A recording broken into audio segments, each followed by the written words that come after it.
ನಮಸ್ತೆ ನ್ಯೂಸ್ 90 ಕನ್ನಡ ವಾಹಿನಿಗೆ ಸ್ವಾಗತ.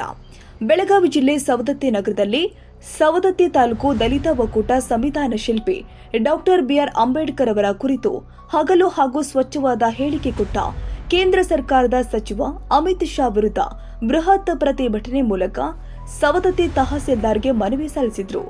ನಿರಂತರ ಸುದ್ದಿಗಳಿಗಾಗಿ ನೋಡ್ತಾ ಇರಿ ನಿಮ್ಮ ನೆಚ್ಚಿನ ನ್ಯೂಸ್ 90 ಕನ್ನಡ ವಾಹಿನಿ.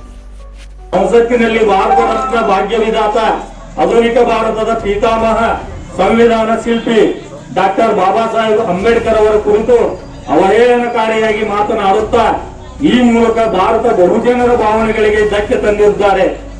ಜಾತೀಯತೆ ಒಂದು ಮನೋರೋಗಿಯಾಗಿ ಜಾತೀಯತೆಯ ಶ್ರೇಷ್ಠತೆಯನ್ನು ತಲೆಗೇರಿಸಿಕೊಂಡು ಮಾನವೀಯತೆ ಮರೆತು ಮೌಢ್ಯವನ್ನು ಜಾತೀಯತೆಯನ್ನು ಪ್ರಚೋದಿಸುವ ಕ್ರೂರ ಜಾತಿವಾದಿಯಾಗಿ ವರ್ತಿಸಿದ್ದನ್ನು ಜಾತಿವಾದಿಯು ಡಾಕ್ಟರ್ ಬಾಬಾ ಸಾಹೇಬ್ ಅಂಬೇಡ್ಕರ್ ಕುರಿತು ಅವಹೇಳನಕಾರಿ ಹೇಳಿಕೆಯನ್ನು ಖಂಡಿಸುತ್ತೇವೆ.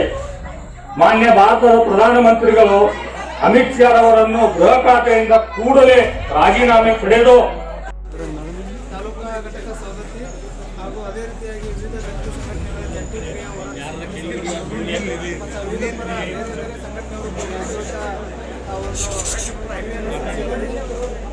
ಸಚಿವರು ಮಾತಾಡೋದ್ರ ಬಗ್ಗೆ ಒಂದು ಮನವಿಯನ್ನು ಕೊಟ್ಟಿದ್ದಾರೆ.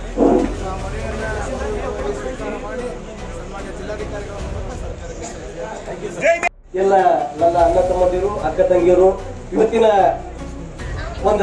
ಈ ಶುಭ ಕಾರ್ಯಕ್ರಮಕ್ಕೆ ಆಗಮಿಸಿದ್ದಕ್ಕೆ ಎಲ್ಲರಿಗೂ ನನ್ನ ಧನ್ಯವಾದಗಳನ್ನು ತಿಳಿಸುತ್ತಾ ಇವತ್ತಿನ ದಿನ ಏನು ಒಂದು ರಾಜಕಾರಣ ನಡೀಬೇಕಾದ್ರೆ ಡಾಕ್ಟರ್ ಬಾಬಾ ಸಾಹೇಬ್ ಅಂಬೇಡ್ಕರ್ ಅವರು ಗ್ರಾಮ ಪಂಚಾಯತ್ ಸದಸ್ಯರಿಂದ ಹಿಡಿದು ಕೇಂದ್ರ ಸಚಿವ ಮತ್ತು ಪಿಎಂ ಹಾಗೂ ರಾಷ್ಟ್ರಪತಿಗಳಾಗಬೇಕಾದ್ರೆ ಅಂಬೇಡ್ಕರ್ ಅವರ ಭಿಕ್ಷೆ ಅಂತ ತಿಳ್ಕೋಬೇಕು ಮೊದಲನೇದು.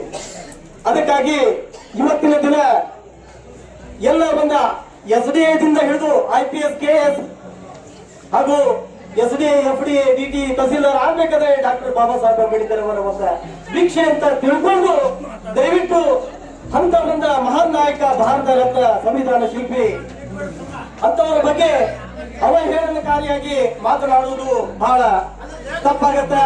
ದಯವಿಟ್ಟು ಇವತ್ತ ಕೇಂದ್ರ ಸಚಿವರಾಗಬೇಕಾದ್ರೆ ಡಾಕ್ಟರ್ ಬಾಬಾ ಸಾಹೇಬ್ ಅಂಬೇಡ್ಕರ್ ಅವರ ಒಂದು ಸಂವಿಧಾನದ ನಿಮಿತ್ತ ನೀವು ಆಗಿದ್ದೀರಿ ಅಂತ ತಿಳ್ಕೊಬೇಕು. ಅದಕ್ಕಾಗಿ ಅವರ ವಿರುದ್ಧ ಇವತ್ತು ಪ್ರತಿಭಟನೆ ಆಗ್ಲಿಕ್ಕೆ ಕಾರಣ ಯಾಕಪ್ಪ ಅಂತಂದ್ರೆ ರಾಜ್ಯಸಭೆ ಒಳಗಡೆ ಅವರು ನಮ್ಮ ಬಾಬಾ ಸಾಹೇಬರನ್ನ ಅಂಬೇಡ್ಕರ್ ಅಂತ ಹೇಳಿ ಒಂದು ರೀತಿಯ ಅಣಕದ ಮಾತನ್ನು ಮಾತಾಡಿದ್ದಾರೆ. ಒಂದು ವೇಳೆ ನೀವು ಭಗವಾನ್ ಅಂತ ಅಂದಿದ್ರೆ ಸ್ವರ್ಗ, ಆದ್ರೆ ನಾವು ಅಂಬೇಡ್ಕರ್ ಅಂದಿದ್ದಕ್ಕೆ ಇವತ್ತು ನಮ್ಗೆ ಸ್ವರ್ಗ ಸಿಕ್ಕೈತಿ. ಸ್ವರ್ಗ ಎಲ್ಲಿ ಮ್ಯಾಲೆ ಎಲ್ಲಿ ಇಲ್ಲ. ನಮಗ ದೇವರು ಮತ್ತು ಸ್ವರ್ಗದ ಹೆಸರಿನಾಗ ನಮ್ಮನ್ನು ಅವರು ತುಳಿಲಿಕ್ಕತ್ತಿದ್ದಾರೆ. ನಿಮಗೆ ಉದಾಹರಣೆ ಇಷ್ಟನೇ, ಈ ಮನುಷ್ಯ ಅಮಿತ್ ಶಾ ಅವರು ಗುಜರಾತದಲ್ಲಿ ತಾವು ಮಂತ್ರಿಗಳಾಗಿದ್ದಾಗ ಗೋಧ್ರಾ ಪ್ರಕರಣಕ್ಕೆ ಸಂಬಂಧಪಟ್ಟಂತೆ ನೀವು ಗಡಿಪಾರ ಮಾಡಿದ್ರು.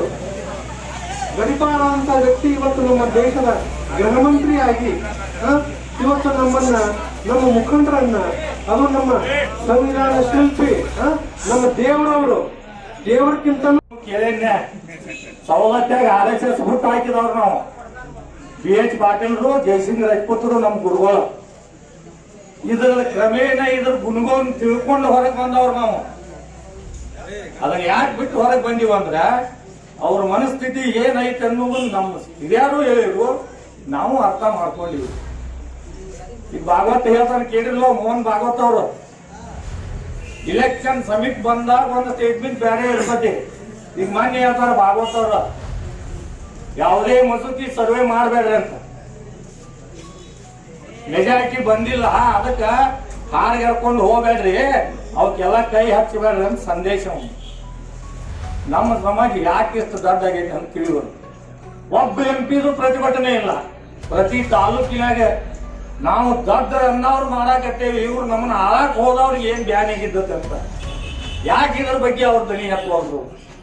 ಒಬ್ಬಗರ ಧೈರ್ಯ ನೀವು ಅಂದಿದ್ದು ತಪ್ಪ. ಅಮಿತ್ ಶಾ ಅವರ ನಿಜವಾದ ದೇವ್ರು ನಮ್ಗೆ ಅಂಬೇಡ್ಕರ್, ಅವನು ಬಿಟ್ಟರೆ ಯಾರು ದೇವ್ರಿಲ್ಲ.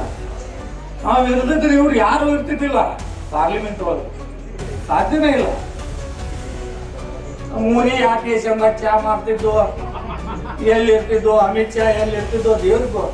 ಆದ್ರೂ ಅವನಿಂದ ಎಲ್ಲ ಅನುಭವಿಸಿ ಅವನ ನೀವು ಟಾರ್ಗೆಟ್ ಮಾಡ್ತೀರಿ ಅಂದ್ರೆ ಇದು ಹಿಂದೆ ಅನಂತ್ ಕುಮಾರ್ ಹೆಗಡೆ ಹೇಳಿದ್ದ ನಿಮ್ಗೆ ನೆನಪಿರ್ಬೇಕು, ನಾವು ಬಂದಿದ್ದ ಸಂವಿಧಾನ ಸತ್ಯ, ಅದು ಪಾರ್ಲಿಮೆಂಟ್ನಾಗ ಆದ ಡಿಸ್ಕಷನ್ ನಿಷೇಧಾಗಿ ಎಲ್ಲೋ ಹೇಳ್ಬಿಡ್ತಾರೆ.